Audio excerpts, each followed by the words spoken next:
Nous sommes maintenant dans la destinée.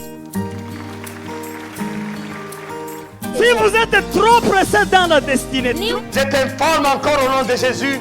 En toi, il y a un Dieu fort.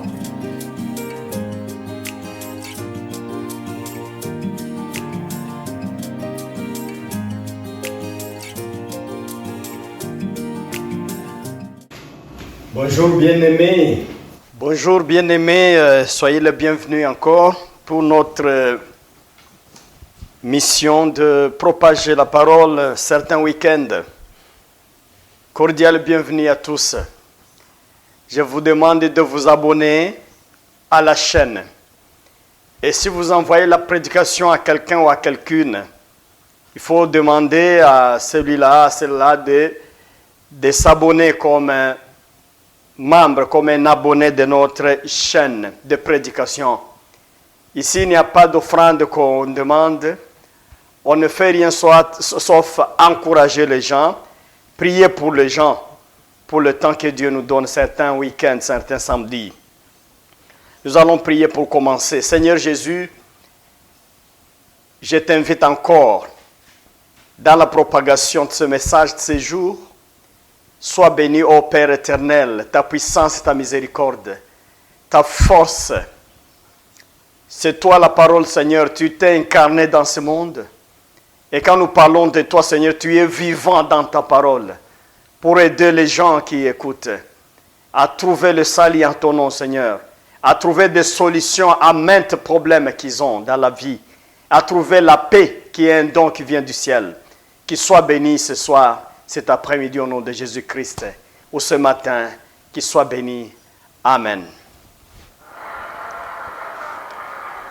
Bien-aimés en Christ, la fois passée ou antérieure, on a parlé du 8e secret pour faire l'impossible possible. Pour changer ce qui est impossible et le rendre possible.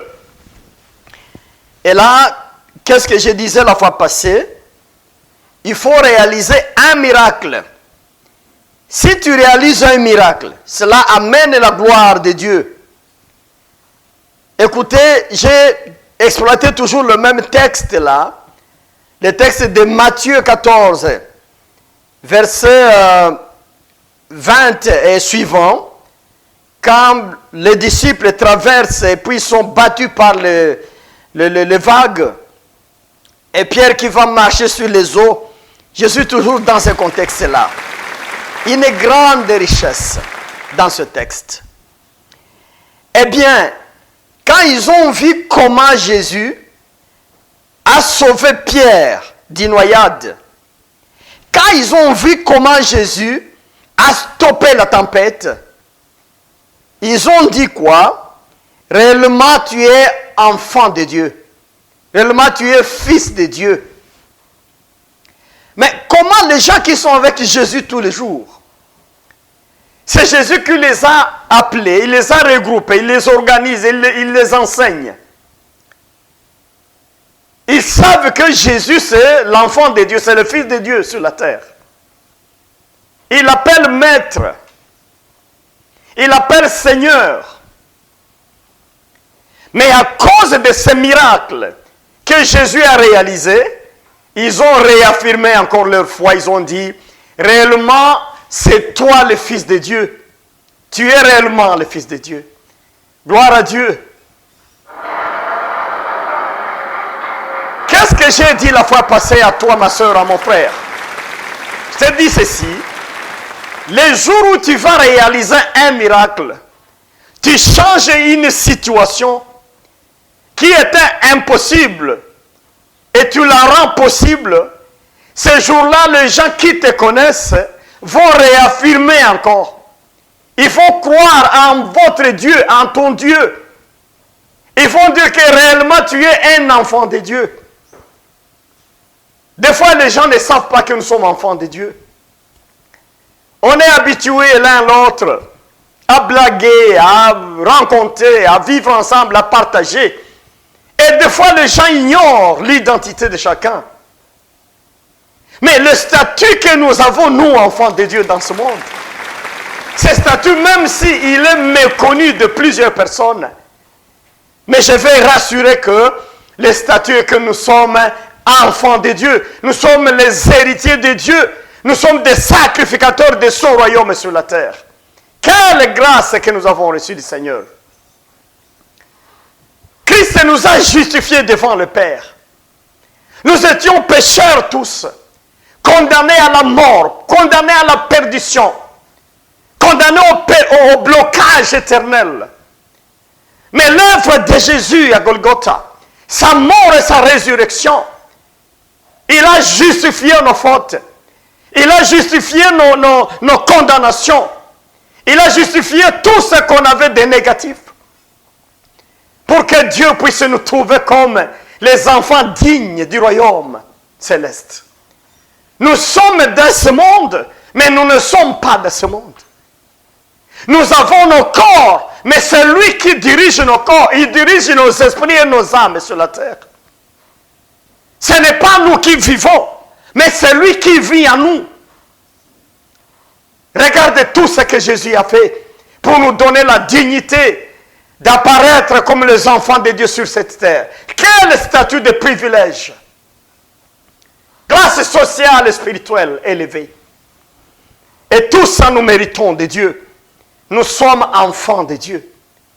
Mais nous devons réaliser des miracles pour que les gens puissent comprendre réellement que nous sommes les enfants de Dieu. Nous sommes les appelés, les héritiers de Dieu sur cette terre.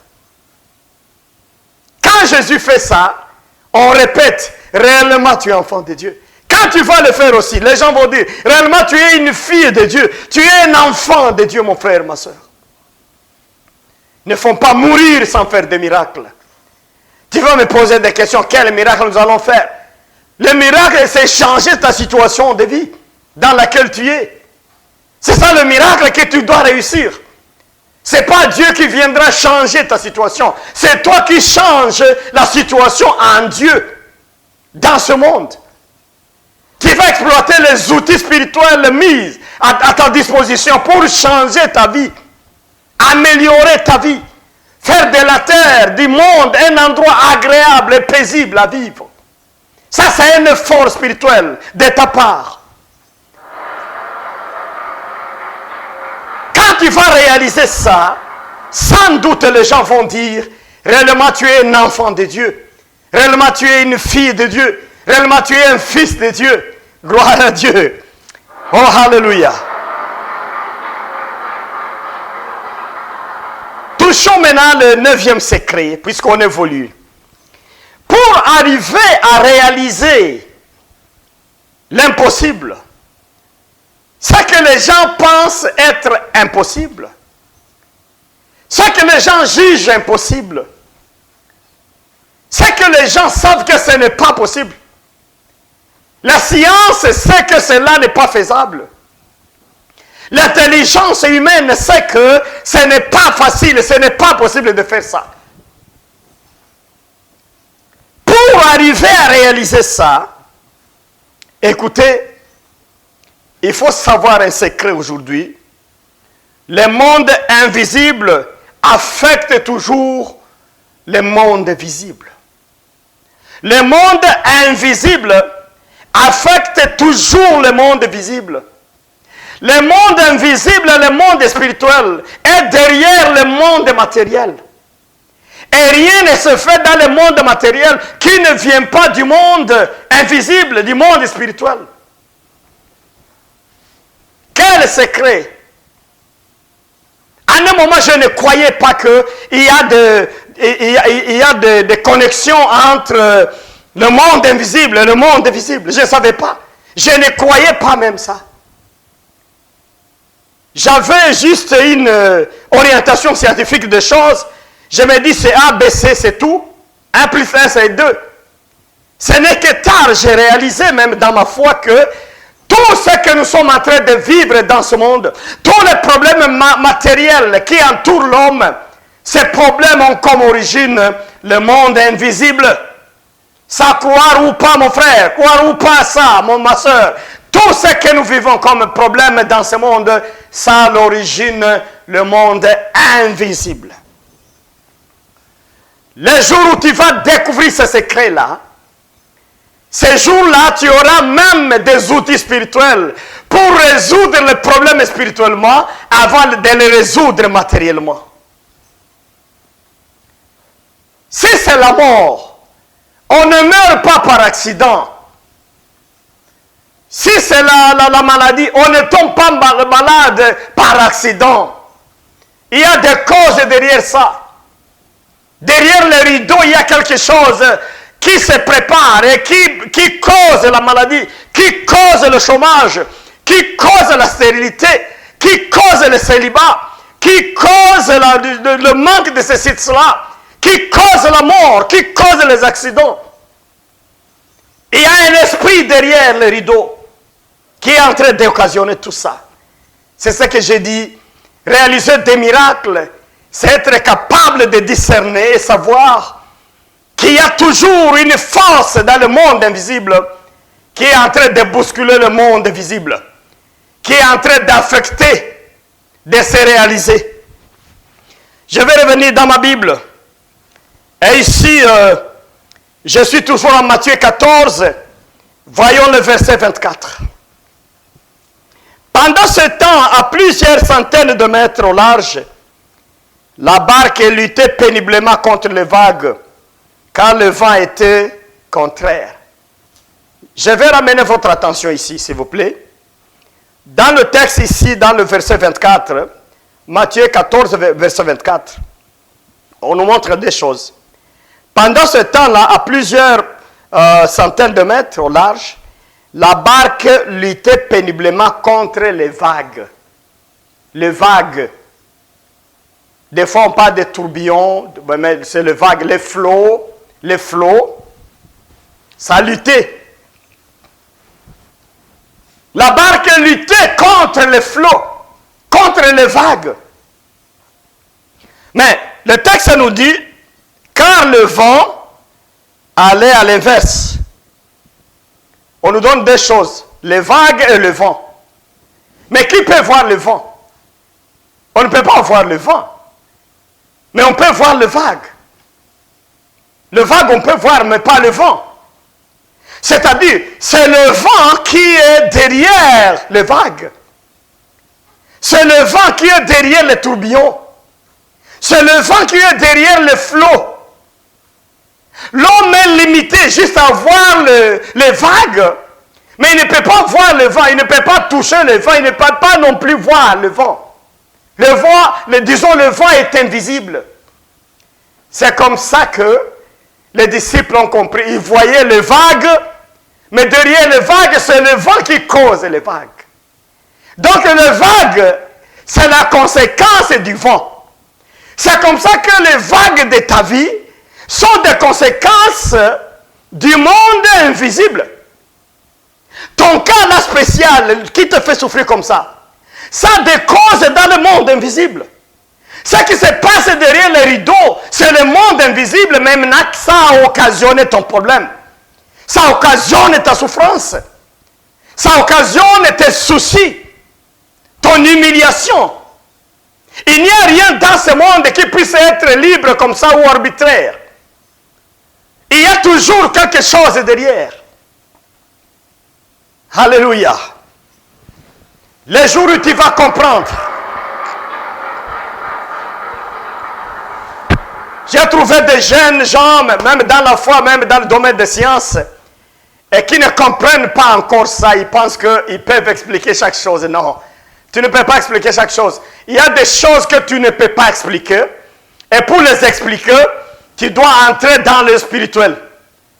Tu dois essayer de pénétrer le monde des réalités spirituelles pour tenter d'expliquer et voir la cause de ces problèmes. Sinon, tout ce qui se passe sur la terre, il y a une force derrière.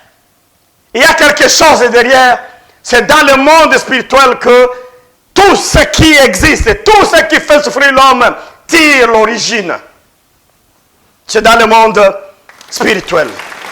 Donc les vagues sont la partie visible du problème des disciples, mais le vent, c'est la partie invisible. Les disciples voient la partie visible, c'est le vague. Ils ne voient pas le vent, la partie invisible. Nos vagues ont souvent une cause invisible. Souvent. J'ai trouvé déjà, les malades, vous regardez la maladie, vous trouvez que là, c'est suspect. Là, c'est suspect avec ce cas, je crois, ce monsieur, il est victime d'une force occulte. Mais tu lui parles comme ça, il dit non, non, non, c'est pas ça. J'ai marché sous le soleil hier, c'est ça. Non, écoutez, mais la Bible ici te dit que le soleil ne te battra pas avec ses rayons pendant le jour, ni la lune pendant la nuit. Si le soleil te bat comme ça, si c'est le vent qui t'amène les sinusite et autres, il y a une force derrière ce vent-là. Il y a une force spirituelle, une force dans le monde invisible. Cette réalité a manqué dans plusieurs personnes.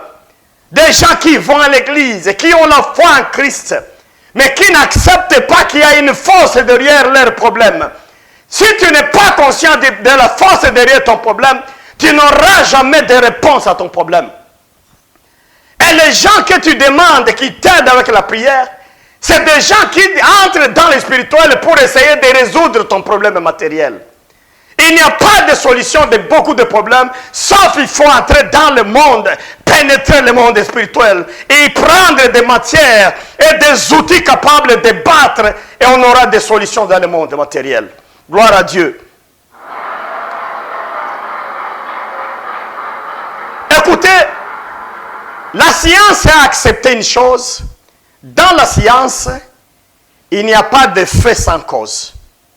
Il n'y a pas de fumée sans feu. Fumée, feu. Et feu, cause. Au moins la science a accepté ça. Maintenant, il y a des réalités matérielles que la science a échoué de montrer la cause. La science ne sait pas. Mais là, le monde spirituel, si tu pénètres, tu verras la cause. Il y a des causes. Même dans le monde spirituel, il y a la science. Puisque ce qui se cache crée ce qu'on voit. Ce qui n'est pas visible. Dieu a créé le monde par la parole, il a parlé. Eh bien, la parole, on ne peut pas voir la parole, mais la parole a créé le matériel. C'est comme ça que dans le monde invisible, il y a beaucoup de choses qui se passent pour créer le matériel qu'on a. Tout ce que j'ai déjà cité là, les problèmes, les soucis, les accidents, la pauvreté, le chômage, le célibat, le poids, la stérilité, et beaucoup de problèmes là-dessus. Écoutez, bien-aimés, les solutions spirituelles sont efficaces pour les problèmes matériels. J'ai passé aussi beaucoup de temps en cherchant des solutions dans la tête. Quand tu as des problèmes de la vie et tu entres dans ta tête pour y chercher des solutions, tu brises ta tête, tu brises tes nerfs, tu te mets en difficulté. Ça, on a trouvé plusieurs fois. Et pourtant, Jésus dit, amène vos fardeaux. Moi, je vais vous donner le mien. Le mien est souple. Le mien vous donne la paix. Le mien vous donne la chance de continuer. Le vôtre, je vais le prendre. Les jougs que vous portez, je vais le prendre. Et je vais vous donner le mien. Puisque moi, je suis humble de cœur. Ça, je ne savais pas. Mais j'ai déjà fait beaucoup d'expériences. Même n'importe quel problème difficile qu'on voit, on explique aux gens, on réfléchit, on trouve que c'est très difficile. Quand on soumet le problème, on le répète devant Dieu. Tu dis à Dieu, je te donne ce problème. Je te donne en échange. Tu me donnes la paix, je te donne mon problème. Tu me donnes la paix, je te donne mon problème. Tu me donnes la paix, je te donne mon problème. Tu répètes ceci des milliers de fois, pas une seule fois, pas 10 fois seulement, mais des milliers, plusieurs milliers de fois.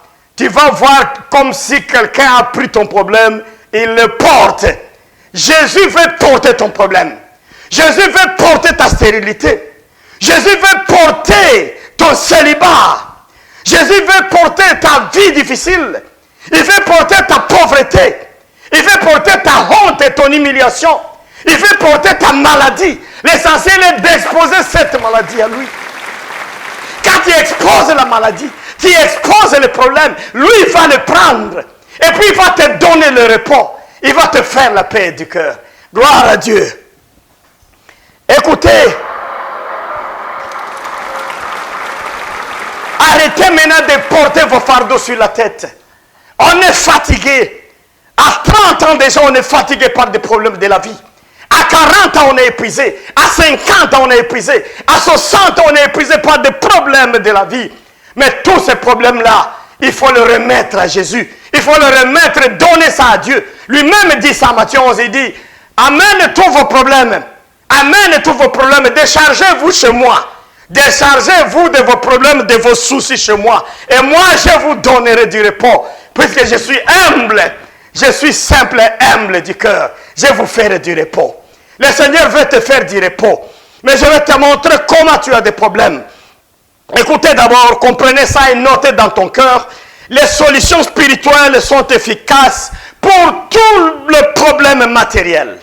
Les solutions spirituelles sont efficaces.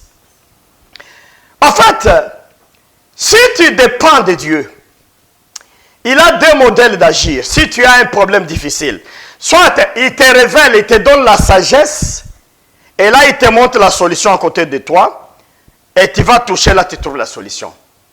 Soit il intervient seul, mais souvent il veut t'utiliser toi-même pour résoudre ton problème. Mais si tu ne peux pas maintenant, là il intervient seul. C'est ça les deux façons là de Dieu d'agir dans tes problèmes. Mais le Pierre que nous sommes en train d'exploiter pendant tout ce temps-ci, Pierre a eu des problèmes. Il a expérimenté la force de Dieu. Il a marché sur les eaux quelques mètres. Mais la Bible nous dit, quand il a vu le vent, toujours Matthieu 14, et la Bible nous dit, quand il a vu le vent, ça c'est le verset 30, mais quand il remarqua comment le vent soufflait fort, il prit peur, et comme il commençait à s'enfoncer, il s'écria. C'est quand il a regardé la tempête, quand il a regardé les flots, les vagues, c'est ce qui l'a intimidé. Il avait déjà réussi à marcher sur les eaux très bien. Mais il a regardé plus, il a mis l'attention sur le problème. C'est ça ton problème, mon frère. C'est ça ton problème, ma soeur. Tu as mis beaucoup d'attention sur ton problème. Tu as focalisé ton intelligence et ta foi sur ton problème. Et ta foi a fait grandir ton problème. Quand tu regardes une petite chose plusieurs fois, des fois tu verras que la petite chose devient une grande chose. Fais cette expérience-là. Prends un objet, mets devant toi et regarde ça longtemps. Tu verras comment tes yeux zooment. Des fois, ça amène l'objet devant toi comme un grand objet. Des fois, ça réduit, des fois, ça grandit. C'est comme ça que nous avons mis beaucoup de yeux spirituels sur nos problèmes, des yeux physiques sur des problèmes, et le problème a grandi, le problème a grossi. Ta maladie a grossi puisque tu as mis beaucoup d'attention là-bas. Ton chômage a grandi, tu as mis beaucoup d'attention là-bas. Tes dossiers ont grandi puisque tu as mis beaucoup d'attention là-bas. Mais la parole de Dieu nous dit ceci. Quand Pierre a beaucoup mis d'attention, quand il a regardé le vent, il a vu la tempête et le vague, il a commencé à noyer. Chaque fois que tu vas mettre tes yeux sur le problème, tu vas noyer. Chaque fois que tu vas te concentrer sur des soucis, des problèmes, retiens que tu vas noyer. Tu vas chercher celui-là, il n'a pas de réponse. Tu cherches l'autre, il n'a pas de réponse. Tu vas à gauche, il n'a pas de réponse. Tu vas à droite, il n'a pas de réponse. Et ça continue à troubler ta tête. Puisque tu regardes plus le problème, tu ne vois pas Dieu dans sa grandeur, dans sa force, dans sa puissance de résoudre le problème. L'impossible, ce n'est pas Dieu. L'impossible, c'est les hommes. L'impossible, c'est le monde. L'impossible, ce n'est pas Dieu. Pas d'impossible chez Dieu. Quand l'ange de Dieu a visité Marie, et il a parlé à Marie, il a dit à Marie, tu es une vierge, tu vas, par le choix de Dieu, tu seras enceinte. Tu vas mettre au monde un jour un fils du choix de Dieu. Marie a douté. Marie a dit, je ne connais pas un homme, je ne suis pas mariée. Voilà, je suis encore fiancée, tout ça. Et l'ange a dit ceci, écoute, toi, mademoiselle, ce qui est impossible dans le monde pour vous les hommes cela est possible à Dieu. Ce qui est l'impossible, ce n'est pas Dieu. Je vais te dire ceci, mon frère, ma soeur. Focalise plus ta foi en Dieu. Regarde plus Jésus. Pierre s'est noyé. Pierre, en fait, il allait se noyer, puisqu'il a enlevé l'attention sur Jésus. Il a mis l'attention sur le problème, sur les vagues. Quelqu'un qui avait déjà réussi, mais il a commencé encore à tomber dans l'eau, puisqu'il a mis les yeux sur, il a focalisé sur les problèmes de ce monde. Mon conseil dans la parole de Dieu, c'est de regarder la grandeur de Jésus. Pierre devrait toujours regarder Jésus. Il allait en avant. Il devrait toujours continuer à regarder, et jusqu'à ce qu'il va traverser. Quelqu'un nous a donné cet exemple, il dit, dans certains passages à l'intérieur des pays, surtout dans des pays africains, vous trouvez un pont, mais c'est un pont en bois, où c'est dangereux, vous risquez de tomber de l'autre côté, vous tombez à l'eau, vous mourrez, tout ça. Mais pour traverser, celui qui nous disait ça, il disait, il faut toujours regarder devant. Si vous regardez l'eau de l'autre côté, vous regardez de l'autre côté, vous allez tomber. Mais vous regardez devant, juste là où vous allez. Vous focalisez l'attention sur l'arbre qui est fait comme un pont pour la traverser.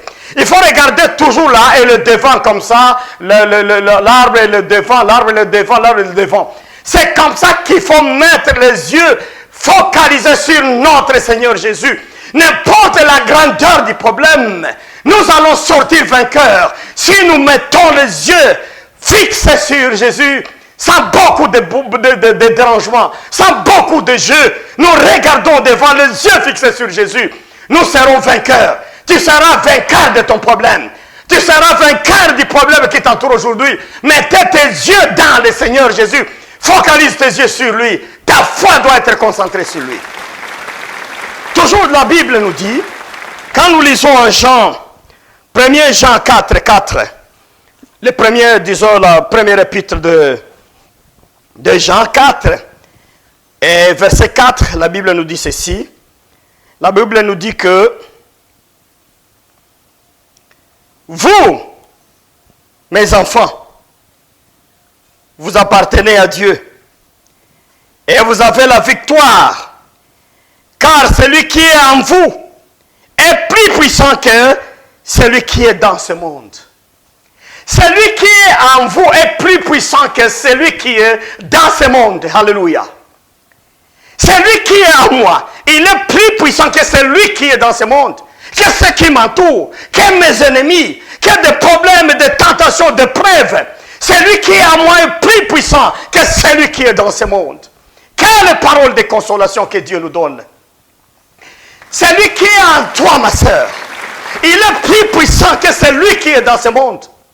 Celui qui est en toi, frère, il est plus puissant que celui qui est dans ce monde. Ton problème là, il faut le minimiser et mettre beaucoup d'attention dans celui qui est en toi, puisqu'il est plus puissant que celui qui est dans ce monde. Quand tu mets les yeux sur Jésus, ton problème commence à diminuer, je te dis. C'est une expérience, si tu n'as jamais connu ça, allez essayer. Oublie ton problème en un moment. Regarde Jésus dans sa grandeur, dans sa force inimaginable, dans sa toute puissance. Regarde-le, adore-le, montre-le ton problème toujours. Regarde, marche par la foi. Comme celui qui est en toi est plus grand, tu verras comment il va résoudre ton problème. Il va tracer, il a 1000 chemins, 1000 possibilités de t'amener la paix, de t'amener la puissance, de t'amener la délivrance, de t'amener le bien que tu manques, de t'amener la guérison. L'essentiel est que tu focalises tes regards sur lui. Écoutez, c'est le 9e secret très important. Nous devons porter les outils spirituels. Les outils spirituels, c'est la capacité de voir la grandeur de celui qui est la haute puissance, de celui qui est en nous par rapport à celui qui est dans ce monde. Satan intimide toujours. Les hommes intimident. Les démons intimident, les sorciers, le mal, la vie elle-même intimide. Mais c'est lui qui est en nous. Il est plus puissant que celui qui est dans ce monde. Et c'est lui qui est la source de la vie. J'avais demandé à ce que tes yeux soient focalisés depuis ce jour sur Jésus, sur le problème. N'importe quel problème. N'importe quelle est la grandeur du problème que tu es en train de traverser. Focalise tes yeux sur Jésus et tu verras comment il va réduire ce problème-là. Il va le réduire. Il va le négliger. Il va le saboter. Et il va donner le chemin de sortie pour ce problème-là. Que le Seigneur te bénisse. Focalise maintenant tes yeux sur lui et tu n'auras jamais honte. La Bible nous le soutient. Celui qui est dans le Seigneur, très bien. Celui qui croit en Dieu n'aura jamais honte. Tu n'auras pas honte. Continue. Et ce que tu penses être la honte, c'est la gloire du Seigneur à côté de toi et auprès de toi. Que le Seigneur te bénisse. Je vais encore prier une fois pour toutes. Je prie pour toi encore, j'allais dire. Je vais prier une fois pour toi encore. Oui, Père éternel, ouvre les yeux de mon frère et de ma soeur. Fais que ces réflexes et ces visions spirituelles puissent se focaliser sur toi. Tu vois les problèmes, les souffrances, les doutes, les régressements spirituels de cette famille, de ces messieurs, de cette femme, de cet homme, de ces garçons, de cette fille, Seigneur. Ouvre les yeux, que les outils spirituels puissent travailler, que sa foi, que leur foi puisse se focaliser sur toi. Je suis très convaincu à 1000% que tu vas renverser le problème. C'est qu'il trouve un problème aujourd'hui, demain ça sera un passage libre, un passage de paix, un passage de liberté, un passage de louange et d'adoration. Puisque celui qui est en eux, c'est toi, Seigneur. Tu es plus grand que celui qui est dans ce monde. Qu'il soit béni ce week-end et que ce message les renforce encore à bien continuer dans la voie de la victoire. Au nom de Jésus-Christ, qu'il soit ainsi béni. Alléluia. Amen, amen, amen, amen. Que Dieu vous bénisse, mes frères. C'est ça le message, c'est ça le secret qu'il faut garder. Focalisez sur Jésus. Ayez un bon week-end. Au rendez-vous encore la prochaine fois. Que Dieu vous bénisse.